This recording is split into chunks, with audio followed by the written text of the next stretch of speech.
धरता मृत्यू संसार सागरात भवामी अचिरात पार्थ मैया विशीत चैतसाम किंबहुना धनुर्धरा जो मातेची या ये उदरा तो मातेचा सोयरा केतुला पा तेवी मी तया जैसे असती तैसी या कळी काळ नोकोनिया घेतला पट्टा ए रवी तरी माझी या भक्ता आणि संसाराची चिंता काय समर्थाची कांता पुराण मागे प्रस्तुत प्राप्त समयी आजच्या या प्रवचन रूपी सेवेकरिता घेतलेला श्लोक गीतेतील अध्याय क्रमांक 12 आणि 12व्या अध्यायातील श्लोक क्रमांक 7 या 7व्या श्लोकामध्ये भगवान अर्जुनाला ओळख करून देत असताना मार्गदर्शन करत असताना म्हणतात तेषामहं समृद्धरता मृत्यू संसार सागरात भवामी नचिरात पार्थ मैया वेशित चेतसा भगवंत म्हणतात जो भक्त जो साधक जो दास माझ्या ठिकाणी त्याचं चित्त अर्पण करतो त्याला मी जन्म मृत्यूच्या रहाडगड्यातून संसाराच्या दुःखातून तात्काळ मुक्त करतो आणि त्याच्यावर भाष्य करत असताना माऊली म्हणतात किंबहुना धनुर्धरा जो मातेची या ये उदरा तो मातेचा सोयरा केतुला पा आईच्या पोटी जन्म घेणारा मुलगा तो जसा असेल तसा आईला आवडतो चांगला असलेला धडधाकट असलेला जेवढा आवडतो ना त्यापेक्षा जास्त प्रेम आईचं एखादा जर अपंग असेल एखादा जर लहान असेल तर त्याच्यावर अधिक असत त्याचप्रमाणे भगवंत म्हणतात तेवी मी तया जैसे असती तैसी या कडी काळ नोकोनिया घेतला पट्टा माझा भक्त आहे ना माझा दास आहे ना माझा साधक आहे ना तो कोणत्याही जातीचा असू द्या कोणत्याही पंथाचा असू द्या तो काळा असू द्या गोरा असू द्या गरीब असू द्या श्रीमंत असू द्या एकदा त्याने माझ्या चरणी चित्त अर्पण केलं ना की मी त्याला सोडवण्याचं काम करतोय या जन्म मृत्यूच्या हाडगाड्यातून या संसाराच्या दुःखातून या संसाराच्या व्यापातून मी त्याला सोडवत असतो पुढे भगवंत म्हणतात माऊली ओळख करून देतात ए रवी तरी माझी या भक्ता आणि संसाराची चिंता समर्थांची कांता काय समर्थाची कांता पुराण मागे राजाच्या परिवाराने भीक मागावी असं कधी झालंय त्यांच्यावरती वेळ यावी असं कधी झालंय अरे मग जर माझं दास्यत्व तुम्ही स्वीकारलेलं आहे माझे भक्त म्हणून जर तुम्ही कार्य करतायत तर तुम्हाला हवं ते सुख त्या ठिकाणी प्राप्त झाल्याशिवाय राहणार नाही अशा प्रकारची ओळख या ठिकाणी या प्रस्तुत ओव्यांमधून माऊलींनी करून दिलेली आहे ज्या निमित्ताने ही प्रवचन सेवा आपण आयोजित केलेली आहे आपल्या या लेनाड गावातील आणि विषय परिवाराच्या मातोश्री कैलासवासी चंद्रभागा हरी विषय आईसाहेबांना 22 नोव्हेंबर रोजी देवाज्ञा झाली त्यांचं निधन झालं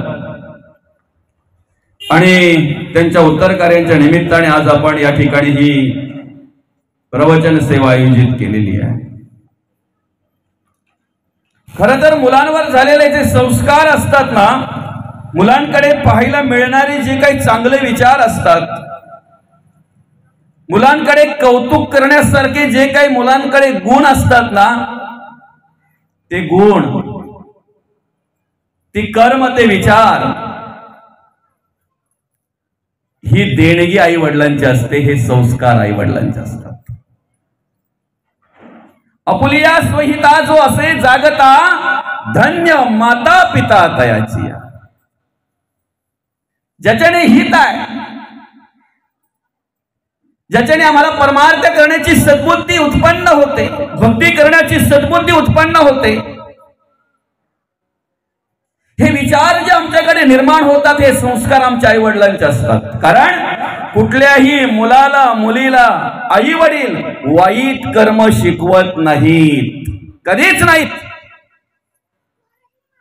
माझ्या मुलाने वाईट कर्म करावीत, माझ्या मुलाने एखादं व्यसन करावं, माझ्या मुलाने माझ्या डोळ्यासमोर माझ्या घराची राख रांगोळी करावी, माझ्या घराचं स्मशान करावं, असं कोणत्याही आई वडिलांना वाटत नाहीत. तर माझ्या मुलाने असं वागावं, असं जगावं, असं राहावं की त्याच्या वागण्याने, जगण्याने, त्याच्या कार्य करण्याने आमची मान उंचावली पाहिजे.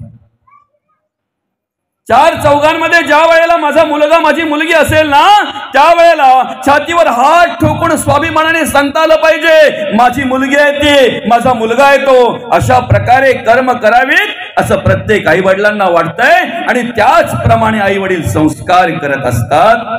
ते संस्कार आज आपल्याला या विषय परिवाराकडे पाहायला मिळतात, त्यांच्या आई वडिलांनी केलेले संस्कार. माणसाने कसं जगावं, कसं राहावं, कसं वागावं, हे जर आपल्याला पाहायचं असेल, ही जी वृद्ध माणसं जे आज आपला निरोप घेत आहेत, वृद्धापकाळाने काहींचं निधन होतंय, काहींचं अल्पशा आजाराने निधन होतंय. पण खरं सांगू का, जशी जशी ही वृद्ध माणसं या समाजामध्ये कमी होत चाललेली आहेत ना, तसे तसे संस्कार सुद्धा लोप पावत चाललेले आहेत. तशी तशी आमची संस्कृती सुद्धा लोप पावत चाललेली आहे. आणि म्हणून मी प्रत्येक ठिकाणी सांगत असतो, तुम्हाला जर जपायचं असेल, सांभाळायचं असेल, तर ह्या वृद्ध माणसांना सांभाळा, जपा. कारण जोपर्यंत ती वृद्ध माणसं आहेत तोपर्यंत धर्माचे संस्कार, शिस्त कशाला म्हणतात, ती शिस्त आणि संस्कृतीचं आपल्याला दर्शन होतंय, संस्कृती आपल्याला पाहायला मिळते. आणि अशा प्रकारे हे धर्मसंस्कार करणारी माणसं, अशा प्रकारे आपल्या मुलांवर चांगल्या प्रकारचे संस्कार करणारे आई वडील माणसं, यांना उदंड आयुष्य लाभावं. खरं तर ज्यांच्या उत्तर कार्यांच्या निमित्ताने या ठिकाणी ही प्रवचन सेवा आपण आयोजित केलेली आहे, चंद्रभागा हरी विषय आई साहेब यांना उदंड आयुष्य लाभावं, यांना अतिशय चांगल्या प्रकारे यांनी कार्य करावं, अजून जगावं, अजून राहावं, अजून चांगल्या प्रकारे कार्य करावं, असं प्रत्येकाला वाटत असेल त्यावेळेला, त्यांच्या कुटुंबातील, त्यांच्या घरातील सगळ्या मंडळींना, सगळ्या माणसांना, सगळ्या मुलांना वाटत असेल, आमच्या आईला उदंड आयुष्य लाभावं. पण किती जरी आपल्याला काही वाटलं ना, तरी आपल्या वाटण्यावर काही अवलंबून नसतंय. म्हणून आम्ही म्हणतो, ईश्वर सत्तेपुढे इलाज नाही, ईश्वर सत्तेपुढे इलाज नाही. का म्हणतोय? आलं देवाजीच्या मनात तेथे कोणाचे चालेना. आम्हाला खूप जगायचं आहे, आम्हाला खूप जगावं असं वाटतंय. प्रत्येक मनुष्य देवाकडे मागतोय ते फक्त आणि फक्त सुख आणि आयुष्य. अरे, ज्या मुलाला बोलायला कळत नाही, ज्या मुलाला काही कळत नाही, बोलता येत नाही, ज्या मुलाला काहीही कळत नाही, त्या मुलाला जरी कधी त्याच्या आजीने देवासमोर नेलं ना, तर आजी बोलते त्या मुलाला, अरे बाळा, देवाला हात जोड आणि देवाकडे काय माग? सुख दे देवा. काय माग? सुख दे. कधीतरी आपण विचार केलाय का, सुखाची आणि आपली भेट झाले का? सुखाची आणि आपली भेट झाले? माणूस मरतय तरी सुख काय ते त्याला माहितच नाही, कळतच नाही. त्याला कारण काय? एक तर सुख कशाला म्हणतात हे आम्हाला माहिती नाही, बरोबर आहे की नाही? आम्हाला काय वाटतं, आमची संसारामध्ये प्रगती झाली म्हणजे आम्ही सुखी झालो, भ्रम आहे आपला. आमची प्रपंचामध्ये प्रगती झाली म्हणजे सुखी झालो. आम्ही धन दौलत कमवली, शेती वाडी सगळ्याचा सांभाळ केला, घरदार बांधलीत, 4-5 मुलं आपली असलीत, चांगल्या प्रकारे कामाला लागलीत, आम्ही सुखी झालो. नाही दादा, याला सुख म्हणत नाही. आणि याच्यामध्ये जर तुम्ही सुख शोधत असाल तर हा भ्रम आहे, हा भ्रम आहे. कारण आतापर्यंत संसारामध्ये ज्यांनी सुख शोधलेलं आहे, आतापर्यंत संसारामध्ये ज्यांनी सुखाची अपेक्षा केलेली आहे, अशी कितीतरी उदाहरणं आपल्याकडे आहेत. लोक मरो मरो जाती वडिले गेली ही प्रचिती, आजा गेला पणजा गेला बाप मसनी गेला, देखत देखत नातू पण तोही तैसाच झाला. सुखाच्या शोधामध्ये सगळ्यांचा अंत झाला, पण सुख मात्र मिळालं नाही. अरे ज्या शेताच्या बांधावर उभा राहून एखाद्या पाहुण्याला न्यावं आणि त्या पाहुण्याला त्या आजोबांनी पंजोबांनी सांगावं, आपण जिथे उभे आहोत इथून तर ते उंबराचं झाड दिसतंय तिथपर्यंत माझी आहे. त्याच बांधावर उभा राहून पंजोबा सांगायचा, आजोबा सांगायचा, आपले वडील त्याच बांधावर उभा राहून सांगायचे तिथपर्यंत माझी आहे. एकदा काय आम्ही आवरलं ना, या जगाचा निरोप घेतला ना, की आम्हाला काही न करता आमचं नाव कमी होऊन त्या ठिकाणी मुलांची नावं जातात. काही न करता मुलं वारसदार असतात. आपण गेल्यानंतर किती वर्षांपर्यंत आपलं घर आपल्या नावावर ठेवतात आपली मुलं. असतानाच म्हणतात, बाबा तुम्ही जरा चालते फिरते आहेत ना, तर ते करून द्या ना सगळा, कशाला आमच्या डोक्याला ताप ठेवतात नंतर. काय मुली पण म्हणतात, बाबा काय असेल आमचं त्या देऊन टाका ना, उद्या तुमचं कमी जास्त काय झालं तर कशाला ताप करता आमच्या भावांच्या बहिणींच्या मध्ये. तुम्ही द्या अथवा नका देऊ, ज्या दिवशी तुम्ही या जगाचा निरोप घ्याल ना, त्या दिवशी तुमची संपत्ती, तुमची प्रॉपर्टी, तुमची जमीन, तुमचं घरदार सगळं त्यांच्या नावावर जाणार आहे. सगळ्याला ते वाटेकरी असणार आहेत. पण हे सगळं गोळा करताना तुम्ही जे पाप केलेलं आहे, बांध कोरून कोरून नारीची पाठी केलेली आहे, वया पाडून पाडून छोट्याशा माळाचा मोठा माळ केलेला आहे, गरिबाचं शोषण केलेलं आहे, हे सगळ्याला वाटेकरी आहेत, या संपत्तीला, प्रॉपर्टीला, शेतीला, जमिनीला, घराला. पण सगळ्याला जे वाटेकरी आहेत ना, ते पापाला वाटेकरी नाही आहेत दादा, कर्माला वाटेकरी नाही आहेत. ते भोग आपले आपल्यालाच भोगायचे आहेत. थोडे इकडे बसा, ऊन येते, ऊन येते, ऊन तुम्हाला म्हणून, ऊन लागते तुम्हाला म्हणून इकडे बसा. काय पापाला वाटेकरी कोण आहे? नारळ अगदी वाल्या कोळीला अनेक जण भेटले हो, कमी भेटले का त्यांना?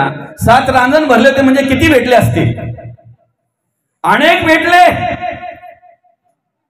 पण जेवढे भेटले ना तेवढे फक्त आपला जीव वाचवण्याचा प्रयत्न करत होते, आपला प्राण वाचवण्याचा प्रयत्न करत होते, आपला द्रव्य वाचवण्याचा प्रयत्न करत होते. जेवढे भेटले तेवढे मला याच्या तावडीतून कसा मुक्त होता येईल, सुटता येईल याच्यासाठीच प्रयत्न करायचे, याचाच फक्त विचार करायचे. बरोबर आहे की नाही? तुम्हाला आयुष्यात कितीही जरी भेटले ना, कितीही जरी माणसं भेटलेत, तरी तुमच्यामध्ये विचारात परिवर्तन होईलच असं नाही. कितीही जरी मित्र तुम्हाला जोडले गेले तरी तुमच्या विचारामध्ये परिवर्तन होईलच असं नाही. पण ज्या दिवशी संतांची संगती तुम्हाला होईल ना, त्या दिवशी 100% तुमच्या विचारामध्ये परिवर्तन झाल्याशिवाय राहणार नाही, हे मात्र निश्चित आहे. आणि असंच झालं. आतापर्यंत अनेक भेटले वाल्या कोलीला, पण जो तो आपला जीव वाचवण्याचा प्रयत्न करायचा, जो तो आपला प्राण वाचवण्याचा प्रयत्न करायचा, जो तो आपलं द्रव्य वाचवण्याचा प्रयत्न करायचा.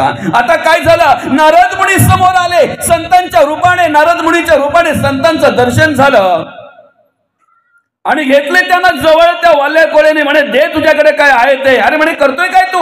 म्हणे, हेच धंदे माझे. काय बोलतोय? माझं कामच हे आहे, वाट सरूला जवळ करायचं, त्याच्याकडे काय असेल ते लुबाडायचं, शिस्तीत दिलं तर ठीक आहे, नाही दिलं तर त्याचा प्राण घ्यायचा. म्हणे, कधीपासून करतोय? कधीपासून? 7 रांजण भरलेत म्हणे. काय कधीपासून काय 7 रांजण भरलेत. अरे पण तू हे सगळं काही करतोय कशासाठी ते मला काही विचारू नका. तुम्ही बातामध्ये मला बाता करून घुमतवू नका. मला तुमच्याकडे काय आहे ते मला द्या. कोण बोलतोय? वाल्या कोली. कोणाला बोलतोय? नारद मुनींना. बरोबर आहे काय? नारद मुनी बोलतात, दादा रे, माझ्याकडे जे आहे ते जर तू घेतलं तर तुझ्या जीवनाचा आयुष्याचा उद्धार झाल्याशिवाय राहणार नाही. पण पाहिजे का तुला? तू घेतोय का? घे ना मग हा विना. आम्हाला सप्त्याच्या वेळी तेच शोधावं लागतंय. बाबा खरं आहे की खोटं आहे? नारळ श्रीफल घ्यायला बरेच असतात हो. जे कधी हरिपाठाला नाही, जे कधी कीर्तनाला नाही, जे कुठल्या कार्यक्रमात नाही, आयत्या वेळेला येणार, श्रीफल नारळ घेणार ना निघून जाणार. बापरे, साहेब आले होते नाही. अरे विना घेऊन बिचारा ते बाबा 2-3 दिवसापासून उभे आहेत. कधीतरी त्यांचा पण विचार करा, कधीतरी त्यांचा चरण स्पर्श करा. खऱ्या अर्थाने महत्वाचं काम त्यांनी घेतलेलं आहे, महत्वाचं काम आहे, पण त्यांचा विचार आम्ही कधी करत नाही. नको ते येऊन ज्यांचं काही काही काही श्रेय नसतंय ते येऊन नारळ श्रीफळ घेऊन जातात, श्रीफळ शाल घेऊन जातात ते. पण आमचे आचारी बिचारी 3 दिवस 4 दिवस 7 दिवस सप्ताह असेल तर त्या ठिकाणी धूर खाऊन आणि ते गरम वाफ खाऊन ते बिचारे हैराण झालेले असतात. पण त्यांचा कधी कोणी विचार करत नाही. खरं तर जीवाचा वाटा आहे त्यांचा. 7 दिवस जो प्रसाद ग्रहण करतोय आपण, जो प्रसाद सेवन करतोय, तो प्रसाद तयार करण्याचं काम ते करतायत.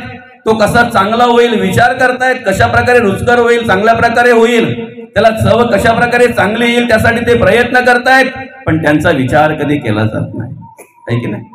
असो, नारद मुनी म्हणतात, वाल्या अरे माझ्याकडे आहे ते जर तू घेतलं तर तुझ्या जीवनाचा उद्धार होईल. हा विना घे. म्हणे हे काय करू मी? विकला तरी किती रुपये येऊन येतील याच? बरं तो घेतला तर पाहिजे कोणी. काय लेण्यांमध्ये आहेत का अशी घेणारी? कमी. कारण इथं सुरुवात करताना आपल्याला समजलं विनेकरी किती असतील इथं, आहे की नाही? तुम्हाला सांगू का, जोपर्यंत आपल्या गावामध्ये सद्गुणी सदाचारी आणि सत्कर्मी माणसं वाढत नाहीत तोपर्यंत गावामध्ये सुधारणा होईल, गाव सुसंस्कारित होईल किंवा गाव धर्माचरण करेल ही आशा सोडून देतो नाही. तुमचा गाव श्रीमंत होईल रे. आज या कलियुगामध्ये पैसा कमवण्यासाठी अनेक साधनं आहेत. अनेक साधनांनी तुम्ही पैसे कमवू शकतात, अनेक साधनांनी तुम्ही पैशाने मोठे होऊ शकतात. पण तुम्हाला विचाराने आणि धर्म संस्काराने जर मोठं व्हायचं असेल ना तर संतांच्या वाङ्मयाचाच आधार घेतला पाहिजे, प्रवचन आणि कीर्तनाचं श्रवण करायला पाहिजे तुम्ही. याच्या व्यतिरिक्त तुम्ही कितीही काही जरी खटाटोप केली तरी तुमच्या आयुष्यामध्ये तुम्हाला समाधान मिळणार नाही, तुम्हाला सुख मिळणार नाही, मात्र निश्चित आहे. अरे किती करतोय आपण आपल्या संसारासाठी, प्रपंचासाठी. 12-12, 14-14 तास काम करणारी माणसं आहेत. कधीतरी आवणीच्या वेळी जर आम्ही मजुरी माणसं घेतली ना, कधीतरी सराईच्या वेळी जर आम्ही मजुरी माणसं घेतली ना, तर त्यांना 6 वाजल्यापासून संध्याकाळी 7-7:30 वाजेपर्यंत राबवतोय आम्ही. सूर्य मावळेपर्यंत, नवे अंधार पडेपर्यंत, जोपर्यंत दिसतंय तोपर्यंत आम्ही काम करून घेतोय. का? मजुरी द्यायची आहे. ठीक आहे ना, तुम्ही मजुरी देताय ना, त्यांच्याकडून काम करून घेतलं पाहिजे. मजुरी घेणारे सुद्धा संपूर्ण दिवसभर सगळं शरीर त्यांना अर्पण करतात, म्हणजे ते सांगतील त्या पद्धतीने काम करत असतात. ते बोलले आता आवण खणायचंय, चला आवण खणायला. ते बोलले आता लावायचंय, चला लावायला, चला हवायला चला. नाही आता जरा मग बांधावरचं गवत काढायचंय, गवत काढायला चला. आता जरा शेतातलं गवत काढायचंय, गवत काढायला चला. जो अन्न देतो उदराशी, शरीर विकावे लागे त्याशी. अरे 5-25 रुपये मजुरी देणाऱ्या माणसाला आपण दिवसभर शरीर देऊन टाकतोय. तुम्ही सांगा काय काम करायचं ते आम्ही काम करत असतो. मग जेणे घातले जन्मासी त्याशी कैसे विसरावे? ज्याने आम्हाला जन्माला घातलेले त्याला आम्ही विसरतोय, जो आम्हाला सांभाळतोय त्याला आम्ही विसरतोय. 12-12, 14-14 तास जर आम्ही आमच्या संसार प्रपंचासाठी काम करतोय, कार्य करतोय, आणि 12-14 तास काम करण्यासाठी जो देव आम्हाला सामर्थ्य देतोय, त्याच्यासाठी जर आम्ही त्याचं स्मरण जर आम्ही करत नसू, त्याचं नामस्मरण जर करत नसू, त्याचा परमार्थ आणि त्याची भक्ती जर आमच्याकडून घडत नसेल ना, तर आमच्यासारख्या अभागी आम्हीच, आमच्यासारख्या अभागी आम्हीच. म्हणून महत्वाचं काय?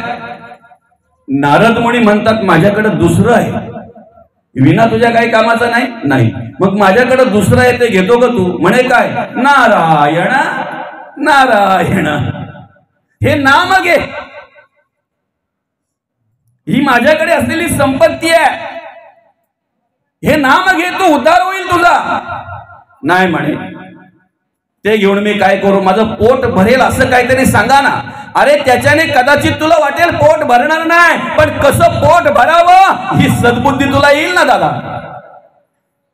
काय कदाचित नामस्मरण करून पोट भरणार नाही असं तुम्हाला वाटेल, पण नामस्मरण करता करता कसं पोट भरावं ना ही सद्बुद्धी तर उत्पन्न होईल, ही चांगली बुद्धी तर उत्पन्न होईल. नाही म्हणे, ते पण नको मला. अरे मग जा, ज्यांच्यासाठी हे सगळं तू करतोय ना त्यांना जाऊन विचार, मी जे करतोय त्याला वाटेकरी आहेत का? म्हणे पळून जायचा मार्ग तुमचा मस्त आहे, पळून जायचं म्हणे तुम्हाला मस्त सुचत आहे. नाही, मी एक तिकडे गेलो की तुम्ही पळून जाणार. अरे म्हणे बांधून ठेव, जोपर्यंत तू येत नाही ना तोपर्यंत मी इथून हलणार नाही, जाणार नाही. बांधून ठेव. किती गाठी मारायच्या त्या मार काय, आणि ठेवलं बांधून. गेला तो, बायकोला विचारलं, ए आपली परिस्थिती नसताना सुद्धा तुला घरामध्ये मिक्सर आणून दिला की नाही? हो म्हणे दिला ना. तुला आता पाट्यावर वाटायला लागतंय वाटणार? म्हणे नाही. म्हणजे तुला आराम मिळाला की नाही? म्हणे हो. मग सांग ना, आपली परिस्थिती नसताना सुद्धा मी काय केलं, कसं केलं माझं मला माहिती. पगार तर कमी आहे, पण तरी सुद्धा टेबला खालून घेऊन तुला वॉशिंग मशीन घरात आणून दिली की नाही? काय? हो म्हणे दिली ना. मग आता तुला कपडे धुवावे लागतात? म्हणे नाही. मग तुला आराम मिळाला की नाही? हो म्हणे मिळाला ना. आता सांग ना, उन्हाळ्याच्या दिवसामध्ये तुला कधीतरी थंड खावंसं वाटायचं, घरामध्ये फ्रीज आणला की नाही? म्हणे आणला ना. शेजाऱ्यांच्या घरी ज्या वेळेला फ्लॅट टीव्ही आली त्यावेळेला आपल्या घरातही असावी असं तुला वाटलं, मी काहीही केलं पण आपल्या घरात ती टीव्ही आणली की नाही? हो म्हणे आणली ना. मग एवढं सगळं मी कोणासाठी केलं? म्हणे आपल्यासाठीच केलं ना. काय बोलली ती? आपल्यासाठीच केलं ना. मग सांग ना, हे करण्यासाठी जे मी करतोय काय पगारात पुरा होत नाही म्हणून टेबला घालून घेतोय, शेतकऱ्यांच्या योजना खातोय वरच्यावर, ज्याच्या खातोय त्याला कळतही नाही, गरीबाचं शोषण करतोय, पाकिट मारतोय. मग याला सगळ्याला वाटेकरी तुम्ही आहेत ना. एवढं ऐकल्याबरोबर त्या बाईने इंगळी चावल्याचं सोंग केलं आणि अरे रे रे जोर जोरात ओढायला लागली. इंगळी चावली हो माझ्या. म्हणे जास्त त्रास होतोय का? हा ना म्हणे खूप त्रास होतोय. वाल्या म्हणतोय जास्त त्रास होतोय का? हा ना म्हणे खूप त्रास होतोय. एक काम करा ना, यातल्या अर्ध्या वेदना तुम्ही घ्या ना. त्यावेळेला तो बोलतोय, वाल्या बोलतोय, इंगळी तुझ्या चावलेली आहे, त्याच्या वेदना मला कशा घेता येतील? अहो मग आमचं उदरनिर्वाह करणं, घर सांभाळणं हे तुमचं कर्तव्य आहे. ते तुम्ही पाप कर्म करून द्रव्य आणताय, घाम गाळून कष्ट करून मेहनत करून आणताय. याच्याशी आम्हाला गरज नाही, आणताय हे महत्वाचं आहे. जर तुम्ही इंगळी चावल्याच्या वेदना घेऊ शकत नाही तर तुमच्या पापाला सुद्धा वाटेकरी आम्ही नाही आहेत. आणि मग मुलांकडे गेल्यानंतर त्या मुलांना सांगितलं, मुलांनो तुम्हाला जे हवं ते मी आणतोय की नाही? काय शेजाऱ्यांची पोरं एक ड्रेस 1-2 वर्ष वापरतायत, तुम्हाला शाळेमध्ये 3-3, 4-4 ड्रेस रोज बदलून जाताय की नाही? शेजाऱ्यांच्या मुलांना चप्पल मिळत नाही, तुम्ही बुटे घालून जातात की नाही? शेजाऱ्यांच्या मुलांना पाहिजे तसं दप्तर मिळत नाही, मी पाहिजे तसं दप्तर तुम्हाला आणून देतोय की नाही? शेजाऱ्यांच्या मुलांना कदाचित एखाद्या वेळेला जर पुस्तक नसेल तर तुमची पुस्तकं ते घेऊन जातात, त्याच्यावर अभ्यास करतात, ती पास होतात, तुम्ही नापास होता, हा विषय वेगळा आहे. पण आणून देतो का नाही? आणून देताय का नाही? हो म्हणे आणून देता ना. मग याला वाटेकरी तुम्ही आहात? म्हणे नाही. ऋणानुबंधाच्या गाठी आहेत, आई वडिलांचे ऋण आहेत, घरातल्यांचे ऋण आहेत, समाजाचे ऋण आहेत, मुलाबालांचे ऋण आहेत. म्हणून तुम्ही या घरामध्ये, आम्ही या घरामध्ये जन्माला आलेलो आहोत. ऋण फेडणं तुमचं कर्तव्य आहे, ऋण फेडणं आमचं कर्तव्य आहे. हे सगळं कार्य करत असताना तुम्ही काय करता याच्याशी आम्हाला गरज नाहीये. जर डावा डोळा उजव्या डोळ्याचं जर दुःख घेऊ शकत नाही, उजवा डोळा जर डाव्या डोळ्याच्या वेदना घेऊ शकत नाही, पापाला वाटेकरी कोणच नाहीये. पाप कर्माला वाटेकरी कोणच नाहीये. एखाद्या वेळी जर एखाद्याचा उजवा हात जर मोडला, पायी चालता चालता पाय घसरला, अंगाखाली त्याचा हात गेला, मोडला. आता जेवतोय कोणत्या हातामध्ये? उजव्या हातामध्ये. काम करतोय कोणत्या हातामध्ये? उजव्या हातामध्ये. लिहितोय कोणत्या हातामध्ये? उजव्या हातामध्ये. म्हणजे उजवा हात त्याचा महत्वाचा आहे. दवाखान्यात गेल्यानंतर डॉक्टरांनी सांगितलं काही दिवस प्लास्टर करावं लागेल, पण तो बोलतोय डॉक्टर साहेब त्याच हातात जेवतोय मी, त्याच हातात लिहितोय मी, त्याच हातात काम करतोय मी. एक काम करा ना, डावा हात बांधा ना, पाहिजे तर हा 20 दिवस बांधा तर 40 दिवस बांधून ठेवा. डॉक्टर म्हणतात दादा जो मोडलाय ना तोच बांधावा लागेल, जो मोडलाय ना तोच बांधावा लागेल. डॉक्टरांचं याचं भाष्य चालू असताना त्याचा मोठा भाऊ आला, त्याचा लई जीव त्याच्यामध्ये. तो म्हणतो काय झालं? डॉक्टर साहेब म्हणे मोडलाय हात, प्लास्टर करावा लागेल. हो का? म्हणे बांधावा लागेल. पण तेवढ्यात तो मोठा भाऊ बोलतो हो माझा बारका भाऊ आहे हो, त्याच्यावर माझं खूप प्रेम आहे, त्याच्या गळ्यात बांधण्यापेक्षा माझ्या गळ्यात बांधा ना. चालेल? तुझं किती जरी प्रेम असेल तरी ज्याचा मोडलाय त्याच्याच गळ्यात जाणार आहे हात, दुसऱ्याच्या गळ्यात जाणार नाही. अरे जर एखादा इंद्रिय दुसऱ्या इंद्रियाला जर, दुसरे इंद्रिय जर त्याच्या वेदना घेऊ शकत नाही, डाव्या हाताच्या वेदना जर उजव्या हात घेऊ शकत नाही, उजव्या हाताच्या वेदना जर डाव्या हात घेऊ शकत नाही, तर सांगा ना आम्ही कशाची अपेक्षा करतोय? आम्ही म्हणतोय मुलगा मला सोडवेल, मुलगी मला सोडवेल, घरदार माझे सोयरे, माझे दायरे, माझे मित्र एवढे मोठे. तुकोबा म्हणतात नको नको मना गुंतू माया जाळी, काळ आला जवळी रसावया. नाही कुणाचे कोणी तुझे नवे रे, कोणी अंती जाशील एकला रे प्राण्या माझे माझे म्हणून.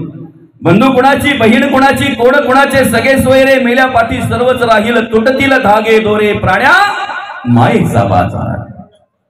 2 दिवसाची तुझी जवानी नाही पुढे टिकणार रे, वृद्धपण येता जवळी वैद्य काय करणार प्राण्या मायेचा बाजार.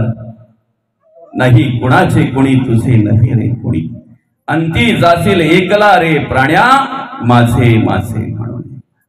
माझं माझं म्हणून शेवटी माझं माझं आणि भ्रांतीचं ओझ कोण कोणाचं आहे?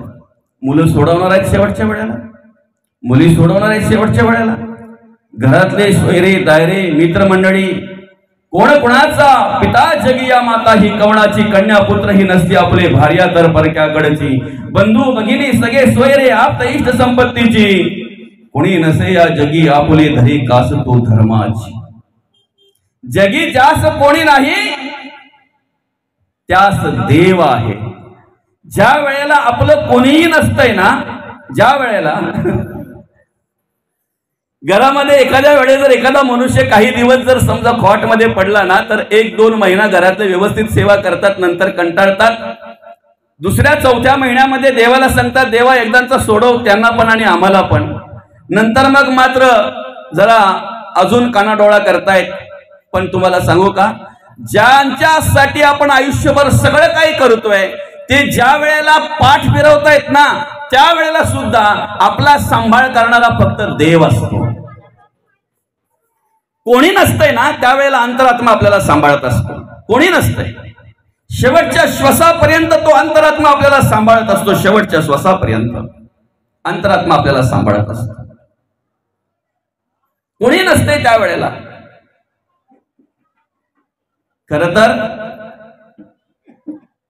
सगळे सोयरे आप्तेष्ट मित्र परिवार यांना ज्या वेळेला कळतंय की नाही अमुक अमुक माणूस गेला, सगळे धावपळ करत येत आहेत शेवटचं दर्शन घेण्यासाठी. दर्शनही घेत आहे. तुम्ही कधीतरी अनुभव घेतलाय का? आयुष्यात एखादा माणूस त्या माणसाला कधीही चांगला बोललेला नाही, पण त्या दिवशी बोलतो चांगला माणूस होता रे, भारी माणूस होता रे, मस्त माणूस होता रे, गावात एक नंबर माणूस होता रे तो.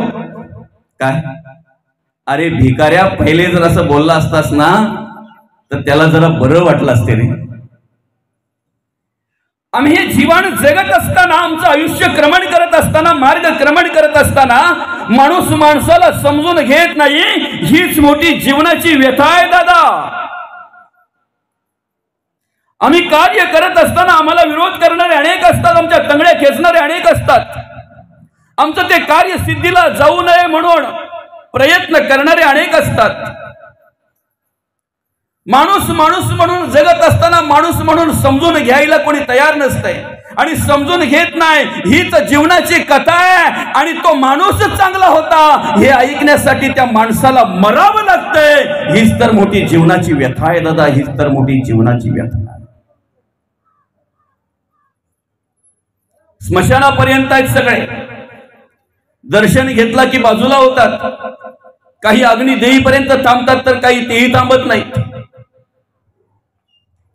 आपल्या मुली, आपल्या सुना, ज्या काही महिला असतील त्या शिवेपर्यंत असतात, कदाचित 20व्यापर्यंत. सगळे सोयरे, अपदेष्ट, मित्र परिवार स्मशानापर्यंत. दर्शन घेतलं की पाठमोऱ्या होतात, मुलं बाला आपली अग्नी देईपर्यंत, अग्नी देईपर्यंत.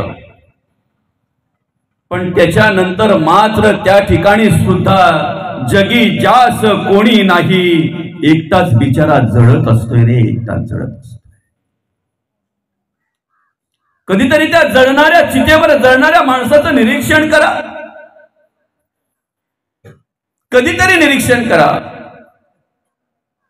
चितेवर मनुष्य एकदाच जळतोय, पण तुमच्या आमच्या विचारामुळे, तुमच्या आमच्या कर्मामुळे, तुमच्या आमच्या द्वेषा मत्सरामुळे माणूस जिवंतपणी सतत सतत जळत असतो रे, सतत सतत जळत असतो. आणि एकदा सगळ्यांनी पाठ फिरवली ना की त्या ठिकाणी सुद्धा माऊली स्मशानामध्ये माझा महादेवच सांभाळत असतो. कोण आहे तिथे? महादेवच माझा सांभाळत असतो, देवच सांभाळत असतो. आणि म्हणून त्याला सांगितलं, दादा आम्ही कोणीही तुझ्या या सगळ्या कर्माला वाटेकरी नाही आहेत. मग मात्र त्याची ट्यूब पेटली वाल्या कोलीची, आणि मग धावपळ करत करत करत करत कुठे आला? नारद मुनींकडे. जिथे होती तिथे आला. पहिले नारद मुनींना मोकळा केला, साष्टांग नमस्कार घातला, म्हणे चुकलं माझं माफ करा. केलेल्या कर्माचा पश्चाताप झाला त्याला, केलेल्या कर्माचा पश्चाताप झाला, लोटांगण घालायला लागला. आता तो स्वतःहून सांगायला लागला, मी आतापर्यंत काय केलेलं आहे. तुम्हाला सांगू का? माणूसही चुकतो ना, चुकतो ना. तो अज्ञानामध्ये कर्म घडली जातात, अज्ञानातून कार्य घडलं जातंय, काही काही गोष्टी आपल्याकडून घडल्या जातात, कदाचित नकळत पाप कर्म घडली जातात. द्वेष करणं, मत्सर करणं, तिरस्कार करणं याला पाप म्हणतात. नवे नवे अभिमानातून वावरणं याला सुद्धा पाप म्हणतात. पाप कर्म घडली असतील कदाचित, पण घडलेल्या पापाचा, घडलेल्या कर्माचा पश्चाताप करणं हा मोकळा होण्याचा पहिला मार्ग आहे. म्हणून तुमचं सुख असो किंवा दुःख असो तुम्ही कोणाला सांगू नका, कारण लोकांना जर सांगाल, जगाला जर सांगाल तर जग त्याचं काय करतंय? वाच्यता करतंय, वाहवा करतंय त्याची. आणि महिलांकडे एक मंत्र आहे. अशा अनेक महिला एकत्र आल्या ना की तो मंत्र पहिला दिला जातो.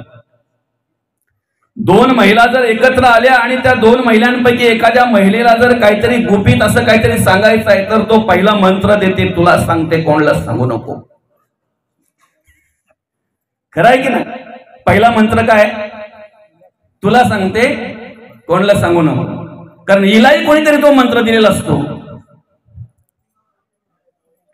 तुला सांगते कोणाला सांगू नको, तुला सांगते कोणाला सांगू नको, तुला सांगते कोणाला सांगू नको. अख्ख्या गावभर फिरून परत पहिलीकडेच तो मंत्र येतो. एखादी येते तिच्याकडे, तिला सांगते तुला सांगते कोणाला सांगू नको. अगं आपल्याला खालच्या आलेला ना तेव्हा ती विचार करते का 2 दिवसापूर्वी ह्या माझ्याकडूनच गेलाय. तुला सांगते कोणाला सांगू नको हे सांगून सांगून अख्ख्या गावभर फिरून आलाय. काय आपले सुखाचे वा दुःखाचे विचार तुम्ही कोणाला सांगू नका. कोण वाटेकरी होईल तुमच्या डोक्यावर जर ओझ असेल, एखादा जर भार झाला तर तुमची मुलगी घेईल, मुलगा घेईल, तो घेण्याचा अधिकार त्यांचा आहे. पण पापाचा किंवा पुण्याचा ओझ जे काय ते कोणीही घेऊ शकत नाही, कोणीही घेऊ शकत नाही. त्याला वाटेकरी कोणीही नाही आहे. ते खाली ठेवता आलं पाहिजे, बरं का? ते खाली ठेवता आलं पाहिजे. लेनाडची एक बाई गोसाल्यांची पाटी घेऊन निघाली. कुठं जायचं होतं तिला? शहापूरला, बरोबर का? शहापूरला जायचं होतं. बस स्टँडला गेली डोक्यावर पाटी घेऊन. गोसाले लावते का इकडं? हा, मग बरोबर आहे. बस आली, बस मध्ये बघते तर खूप गर्दी. चढली त्या बसमध्ये, पाटी डोक्यावरच, आणि विचार करते एवढी माणसं ही बस घेऊन कशी चाललेली आहे. चढाव बिडाव आला तर चढल का काय, अशी विचार करते. पाटी डोक्यावरच.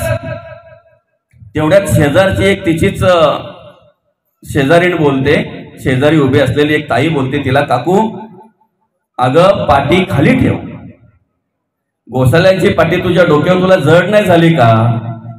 तेव्हा ती बाई बोलते नको नको, खाली ठेवली तर अजून वजा होईल त्या बसला, त्यापेक्षा माझ्या डोक्यावर आहे त्या बरं आहे. समजते? तुझ्या सकट ती पाटी सकट तुला ती बस घेऊन चालले मावशी. खाली ठेवली काय ना डोक्यावर वाचले काय?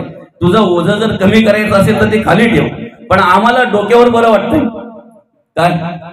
गाडी खालून चालणारा कुत्रा बोलतोय मी गाडी ओढतो, मी चालतोय म्हणून ही गाडी चालते. पण ज्या वेळेला ह्याचा विचार बघून एखादा बैल त्याच्या पेकाटात लात मारतो आणि तो कुत्रा क्याव करत जेव्हा बाजूला जातो ना, तेव्हा लांब वर जाऊन पाहतोय तर मी बाजूला झालो तरी गाडी चालू आहे.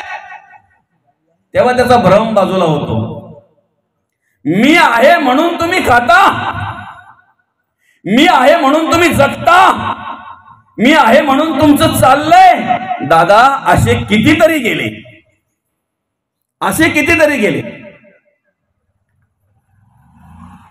मी आहे म्हणून तुम्हाला वेळेवर जेवायला भेटताय, अजून चहा पण करता येत नाही. 4 दिवस जर माहेरी गेले तर भुकाचे.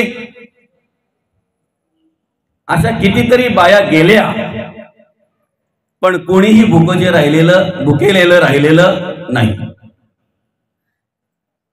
कधीतरी तो मी शोधण्याचा प्रयत्न केलाय का हो आपण? मी कुठे आहे, कुठे आहे मी? एखादी बैलगाडी समोरून चालावं आणि विचारावं ते काय आहे, म्हणे बैलगाडी आहे. कुठे आहे बैलगाडी, मला दाखव रे. चाकाला हात लावलं चाक आहे ते, धुरांडीला हात लावलं धुरांडी येते, झुक्याला हात लावलं झुक्याला येते, साठीला हात लावली साठी येते, सैलाला हात लावलं सैला येते, धुरांडीला हात लावली धुरांडी येते, कानकिलीला हात लावली कानकिली येते. बैलगाडी कुठे आहे? मी हा कोण? हात आहे, हा पाय आहे, हा पोट आहे, हा डोकं आहे, हा तोंड आहे. मी कुठे आहे? माऊली म्हणतात 7 5 3 दशकांचा मेळा, एक तत्वे कळा दावी हरी. 25 तत्वांची ओळख हरिपाठामध्ये माऊलींनी करून दिलेली आहे. 7 प्राण अपान व्यान उदान समान मन आणि बुद्धी. 7 5 पृथ्वी आप तेज वायू आणि आकाश. 7 5 3 रजगुण तमगुण आणि सत्वगुण. 7 5 3 दशकांचा 5 ज्ञानेंद्रिय आणि 5 कर्मेंद्रिय. मी हे तत्व त्याच्यामध्ये नाही आहे. मी शोधा. ज्या दिवशी आम्ही मी शोधायला जाऊ ना, त्या दिवशी जगातलं जे सत्य आहे, जे अविनाश आहे, त्या ब्रह्माची ओळख झाल्याशिवाय राहणार नाही मात्र निश्चित आहे. कारण मी मध्येच तो देव आहे, मी मध्येच तो ब्रह्म आहे. पण आम्ही जगात शोधायला जातोय. आम्हाला पहिले देवाळातला देव दिसतो, घरातला देव मात्र दिसत नाही. घरातला देव बिना चहाचा बाजूला बसलेला आहे. सुनेला सांगतोय, अगं मला चहा दे. पोथ्या वाचायला बसलेली सून बोलते, पोथ्या वाचून झाल्याशिवाय तुम्हाला चहा भेटणार नाही. पहिले देवाचा. अरे तुला देवच कळलं नाही, कशाला देव म्हणतात ते. ज्या दिवशी आमच्याकडून या चालत्या बोलत्या देवांच्या आणि चालत्या बोलत्या मंदिरांची सेवा होईल ना, त्या दिवशी मंदिरातल्या देवाची सुद्धा कृपा आमच्यावर झाल्याशिवाय राहणार नाही मात्र निश्चित आहे. आणि मग त्याला सांगितलं, तुला मोकळं व्हायचंय? हो म्हणे, मोकळं व्हायचंय. योग्य ठिकाणी तुझं सुख दुःख तू मांडलेलं आहे. कोणाला सांगायचं आपण? जगाला, गावाला, मित्रांना, घरातल्यांना एक वेळ नाही सांगितलं चालेल. सुख दुःख जर आपल्याला सांगायचं आहे ना, तर देवास सांगू सुख दुःख, देव निवारील भूत. देवाला सांगा, देवाचं नामस्मरण करा. त्याच वेळेला त्या दुःखातून, त्या संकटातून बाजूला होण्याचा मार्ग आणि सामर्थ्य आपल्याला मिळाल्याशिवाय राहणार नाही. नक्की मोकळं व्हायचंय? हो म्हणे, नक्की मोकळं व्हायचंय. काही करू नको. देवाची द्वारी उभा क्षण भरी, तेने मुक्ती चारही साधिल्या. हरी मुखे म्हणा, हरी मुखे म्हणा, पुण्याची गणना कोण करी. मग मी काय करू? फक्त नामस्मरण कर. काय नामस्मरण? राम बोलता येणार नाही म्हणे. मग मरा मी सहज बोलतोय. सहज बोललं जातं. अरे बोल, चालेल. मरा मरा मरा राम राम कधी झालं पत्ता लागला. ऋषी होते थोर थोर बहुते केला कवित्व विचार परी, वाल्मिकासारखा कवीश्वर न भूतो न भविष्यती. पूर्वी केली दुष्ट कर्मे परी, पावन झाला राम नामे. नाम जपता दृढ नेमे, पुण्य सीमा सांडिली. वाल्मिकी जे ते तप केले ते वन पुण्य पावनच झाले. ते वन पुण्य पावनच झाले. उफराटे नाम जपता वाचे, पर्वत फुटले पापाचे. मरा मरा बोलता बोलता राम कधी झालं पत्ता लागणार नाही. आणि ज्या ठिकाणी वाल्मिकाने तप केलं वारुळ झालं. एवढंच नाही, सुकलेल्या फाट्यांना पालवी आली त्या ठिकाणी. वाल्मिकी जेथे तप केले ते वन पुण्य पावनच झाले. नामामध्ये एवढं सामर्थ्य आहे. तये द्रौपदी कारणे लाग वेगे, त्वरे धाव तू सर्व सांडोणी मागे. महाभक्त प्रल्हाद हा कष्टविला, म्हणून तया कारणे सिंह झाला. एवढंच नाही, अजामेळ पापी वदे पुत्र कामे, तया मुक्ती नारायणाची नामे. गजेंद्र महासंकटी वाट पाहे, तया कारणे श्रीहरी धावत आहे. सांगा ना, देवाचं नाव घेतलंय आणि ते पुक गेलंय, असं एक तरी उदाहरण द्या. एक तरी उदाहरण द्या. सलोकता, समीपता आणि स्वरूपता या चारही मुक्ती प्राप्त करून घेण्याचं सामर्थ्य नामस्मरणात आहे. त्याने मुक्ती चारही साधिल्या. ते नाम आम्ही कधी घ्यावं? आम्हाला संसार करण्यासाठी वयाची मर्यादा आहे. आम्हाला शिक्षण घेण्यासाठी वयाची मर्यादा आहे. आम्हाला नोकरी करण्यासाठी वयाची मर्यादा आहे. आम्हाला संसार प्रपंचातल्या सगळ्या गोष्टी करायच्या असतील तर वयाची मर्यादा आहे. पण आम्हाला जर परमार्थ करायचा असेल, भक्ती करायची असेल, देवाचं, देशाचं आणि धर्माचं कार्य करायचं असेल तर कितव्या वर्षापासून आम्ही करावं? ज्या वेळेला अंतःकरणामध्ये उपदेश झाला, अनुताप झाला, केलेल्या कर्माचा पश्चाताप झाला, आणि ज्या वेळेला उपरती निर्माण होते ना, नाही आता मला सुटायचंय, मला मोकळं व्हायचंय, बाद झाला हा संसार प्रपंच, त्याच वेळेला आपण नामस्मरणाला सुरुवात करायची आहे. त्यासाठी पंचांग पाहायची गरज नाही. तुम्हाला तुमच्या संसार प्रपंचातलं कार्य करायचं असेल तर तुमच्याकडे भ्रम असेल, शंका असेल तर पंचांग बघा. पण देवाची पूजा करायची असेल तर कधीच पंचांग बघू नका. देवाचं नामस्मरण करायचं असेल तर कधीच पंचांग बघू नका. कारण माऊली म्हणतात, काळ वेळ नाम उच्चारिता नाही, दोन्ही पक्ष पाही उद्धरते. दोन्ही पक्ष पाही उद्धरते. मग ते नामस्मरण आम्ही कसं करावं, कुठलं आसन घालावं, कशा पद्धतीने बसावं, काय करावं? माऊली म्हणतात झालं ते झालं, आता तेवढं आपण नाही करू शकत. आता तुम्हाला एकदम साधा आणि सोपं करून देतोय. काय? योग याग विधी येणे नोहे सिद्धी, वयाची उपाधी दंभ धर्म. त्याच्याने उपाधी निर्माण होईल, ज्याच्याने दंभ निर्माण होईल, अभिमान निर्माण होईल. आणि तो अभिमान जर सगळी पुण्याई खात असेल तर का म्हणून ती साधना आपण स्वीकारावी. मग साधा आणि सोपं साधन माऊलींनी दिलेलं आहे, पांडुरंग परमात्म्याच्या कृपेने प्राप्त झालेला आहे. काय? ठाईच बैसोनी करा एक चित्त, आवडी अनंत आळवा. ठाईच बैसोनी. ज्या ठिकाणी आपण असू ना त्या ठिकाणी ते नामस्मरण आपल्याकडून घडलं पाहिजे. जिथे असू तिथे फक्त नामस्मरण करणं महत्वाचं आहे. मग मी कोणत्या देवाचं नाम घेऊ? माऊली काही लय पासरे मारल्यात आपल्या, पण ते निघत नाही. आणि त्या पासरींच्यामुळे काय झालं माहिती आहे का? आपणच आपल्या धर्मातील लोकांचा द्वेष करायला लागलोय. काही वेळेला आमच्याकडची कमतरता दाखवण्यासाठी नाईलाजाने आम्हाला इतर धर्माचं उदाहरण द्यावं लागतंय. उदाहरण देऊ नये, त्यांचं नाव पण घेऊ नये, पण द्यावं लागतंय. त्यांची प्रार्थना बघा, त्यांची मुलं बघा, त्यांचे संस्कार बघा, त्यांची ती नामस्मरणाची पद्धत बघा, त्यांची ती प्रार्थना करण्याची पद्धत बघा, तो नियम बघा, आणि किती नियमामध्ये असतात ते बघा. आमचा कसं झालंय माहितीये का? निस्ता फापाट पसारा आहे की नाही? आमचं मिरवणाऱ्यांना मी जास्त महत्व देतो, मुरवणाऱ्यांना बघतही नाही. इथे मिरवणारे नाही, मुरवणारे पाहिजेत. आणि आमच्याकडे जे मिरवणारे असतात ना, सत्कार त्यांचाच केला जातो, मुरवणारे बाजूला राहतात. जगद्गुरु तुकोबांनी कार्य केलं, कसं केलं, कधीतरी विचार करणारे. गाथा म्हणजे जगद्गुरु तुकोबांचं चरित्र आहे. एक एक अभंगाचा जर अभ्यास केला ना तर आयुष्याचा उद्धार झाल्याशिवाय राहणार नाही. आपल्या जीवनाचा मार्गक्रमण कसा करावा, समाधानी आणि सुखी कसं राहावं हे आपल्याला कळल्याशिवाय राहणार नाही.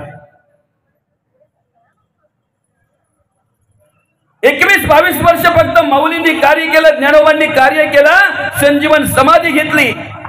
चंद्र सूर्य असेपर्यंत त्यांचं कार्य अजरामर आहे, राहणार.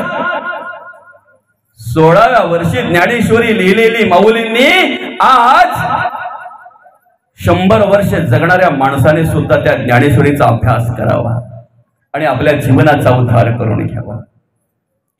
माझी माऊली जर 16व्या वर्षी ज्ञानेश्वरी लिहू शकते तर कमीत कमी 16व्या वर्षी ज्ञानेश्वरी वाचण्याची बुद्धी तरी आम्हाला झाली पाहिजे ना.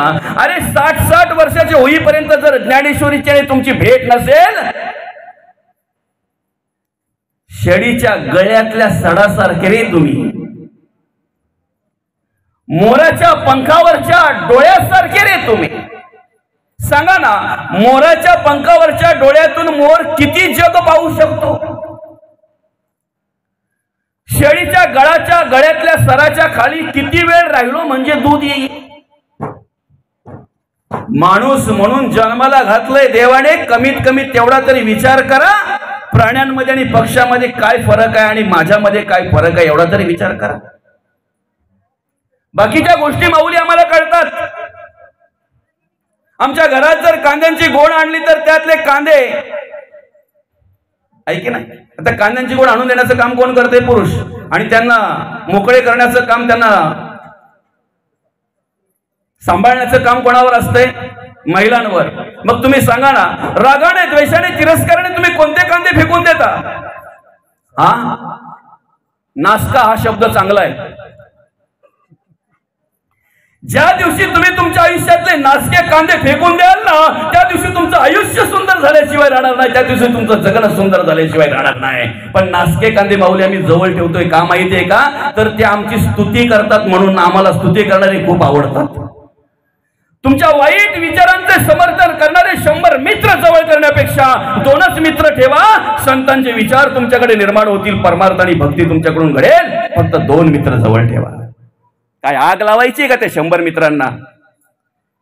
अरे ज्यांचा संसार उद्ध्वस्त झालेला आमच्या डोळ्यासमोर दिसतोय, ज्यांची मुलं बाळ रस्त्यावर आलेली आम्हाला दिसतंय, ज्यांची बाई बिचारी नाराज होऊन नर्वस होऊन फक्त देवाला प्रार्थना करते, देवा अरे मला काही नसलं तरी चालेल रे, 2 टाइम काय मला एकच टाइम खायला मिळालं तरी चालेल, पण माझा नवरा फक्त